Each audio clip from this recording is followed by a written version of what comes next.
So Napoli and Osimhen had a tough week, but things are much better now, Jules. Yeah, because they won. I mean, winning always helps. They were away at Lecce. They won 4-0. Osimhen was on the bench. I think not as a consequence of what happened last week, but more because they have Real Madrid in midweek in the Champions League. And Rudy Garcia maybe wanted to give him a bit of a rest. He came on at halftime. He scored a goal. Could have taken a penalty late again for the second game in a row. He let somebody else took the penalty, which I don't mind if he's not feeling it. May as well give it to somebody else who's going to score. If you don't feel it, don't take it. And then he had this statement on social media saying that it was all okay, that there was no racism in anything that Napoli put on their social media, that he loves the city, the people. I just love it when people are happy. This is me. Do you know, I would love it if you would have played professionally for a few years through a social media era, because I know what you're like on social media now. I would love to see what you would have been like with drama around teams and so on. Would you unfollow the team? Would you follow certain people? Yeah, I think I'd be tough. I'd be too tough. I'd be too tough. I'm not like you. I would not have the right perception. Okay. Because you're so good. Like just staying calm all the time. Yeah. I just go like, no, my God, like what have they done here? This will not be for me. Lautaro Martinez did something that nobody had ever done in Serie A before, Jules. That's right, Nedum. They were playing on Sunday, and he came on after 55 minutes and scored a quadruple in 27. It's the first ever quadruple scored in Italian football history by a sub coming off the bench. I mean, really remarkable stuff against Salernitana, who are not very good, but still, he came on and it was 0-0, scored all the goals, one penalty, and then 3 one-touch finishes. They're not tap-ins. It's just like bam, bam, bam. It's just, I love him. He's already on 9 goals in the league this season. He's the big star in Serie A. He will be the capocannoniere, I think, and the guy who scores the most goals in the league, because I don't know, he seems to have that this season. It's remarkable, really. But a quadruple in 27 minutes. It must be amazing to be to feel it. Yeah. You talked about Watkins almost scoring 4. We saw, for example, in Spain for who was it? Almeria, I think. Suarez scoring 3 goals in 6 minutes, which must be. You scored 1, you've hardly gone by to earth that you scored a second and then a third. Dream come true. I can tell you, I've never felt that before.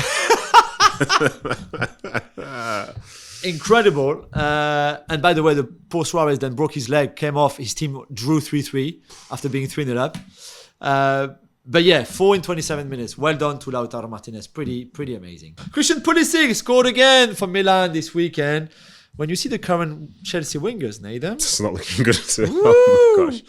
Yeah, it's good to see him playing. Good to see him playing well, having an impact, on a big stage. Serie A obviously is a big deal. He gets a ton of attention from the American audience as well. But, things don't work out in every place. Sometimes you need to find the right space, the right moment, the right place to be able to find something. Because he's not a bad player, but he just wasn't playing well. Yeah. He wasn't being selected, had his injury concerns. But these guys, if you provide them with the right sort of environment and the belief, and you really show belief in them, you can get to see who they want to be, who they can be, and who they are. And he's feeling that. Maybe he wouldn't have felt that at Chelsea, so wouldn't see him contributing the same way he is doing. But yeah, thankfully, the other Chelsea players, they've still got a bit of time, a new manager to say, we can fix this. And I'll be honest, I'm looking forward to Nkunku coming back. Yeah, it should be good.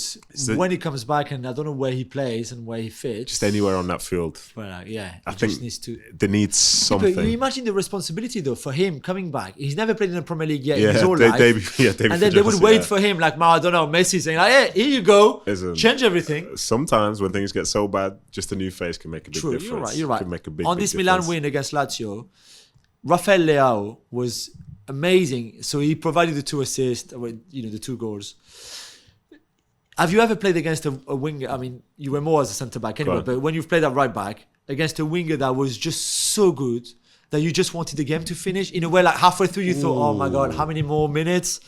And in a sense that, because that's a good question. In this game, like the Lazio right back, I mean, the Lazio defense as a whole would have probably thought, another 20 minutes here? Because he was just toying with them from start to finish. That's a good question. And it's very rare in my time, because I was more or less playing for an underdog most of the time. So we weren't really open. So you never really have someone just continually coming at you. But there was one point I remember, and this is for the old school football people here.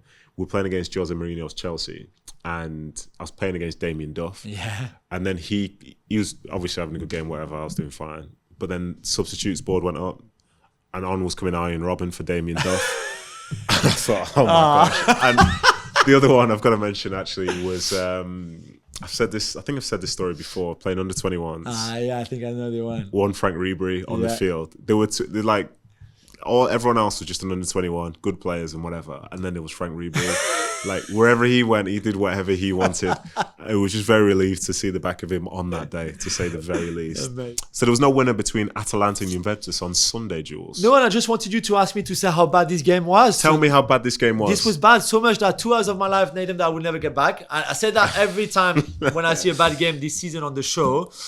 There was injuries, so no Vlahovic, no Milik for Juventus. Atalanta had some players injured. But this was bad. I mean, Chesney made one incredible save on a free kick to keep it at 0-0. But this was so bad. Between two teams that if you look on paper, you think, okay, Atalanta, Gasperini, the football, Juventus, it's a little bit better attacking-wise this season for them. So go, No, definitely not. So I'm glad you didn't watch it. I'm glad you did us all a favour. Yeah, exactly. So, there's always next week for Atalanta and Juventus fans anyway. So well done.